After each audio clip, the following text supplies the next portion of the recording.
Hi, for my reflection, the process of evaluation.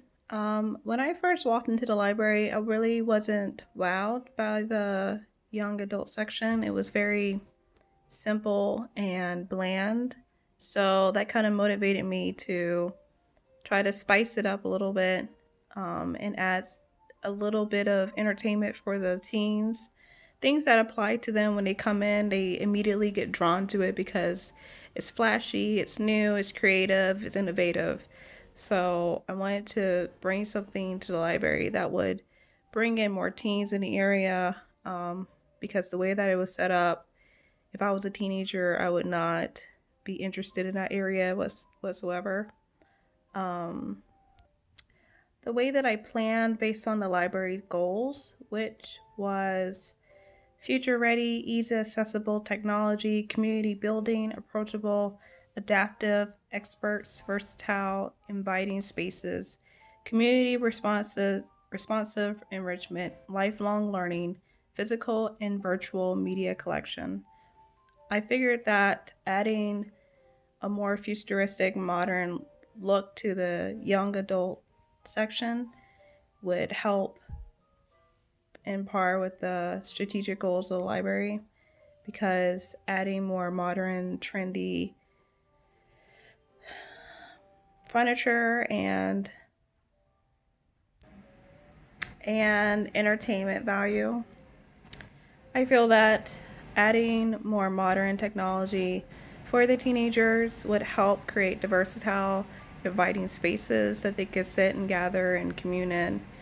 Um, and adding more media collections that apply to them in their modern day society.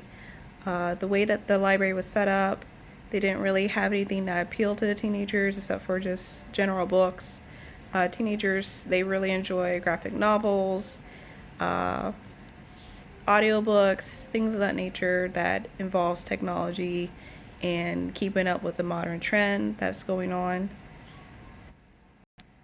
When I was pulling together ideas for the renovation, it was pretty easy because the libraries that I visit before in the past, down in Fredericksburg and on Quantico Base, um, it was easy to gather an idea of what teenagers would expect to see in a library and what would naturally draw them in.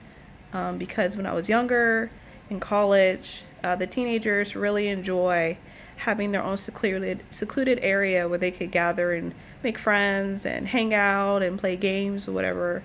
And I thought that was a good way to just involve them in the community. The renovation plan that I had set up uh, was pretty easy.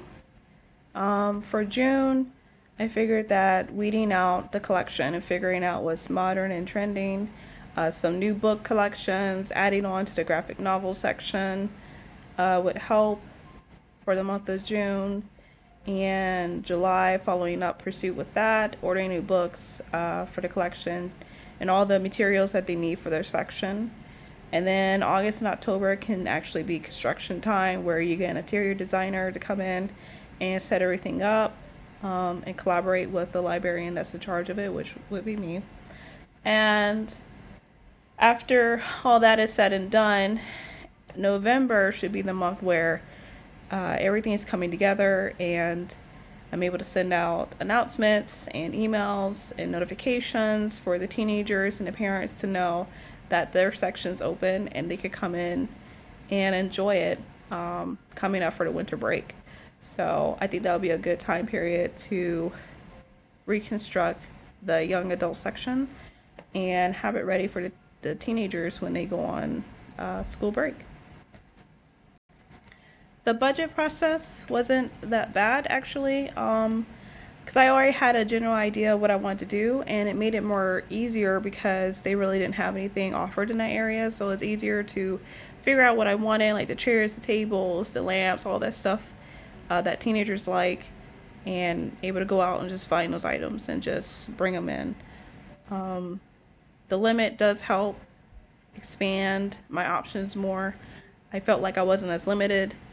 But I think overall this is a great idea for teenagers, and they will have a space to call their own and be able to commune and make friends with other teenagers in the community. So I think it's a great idea.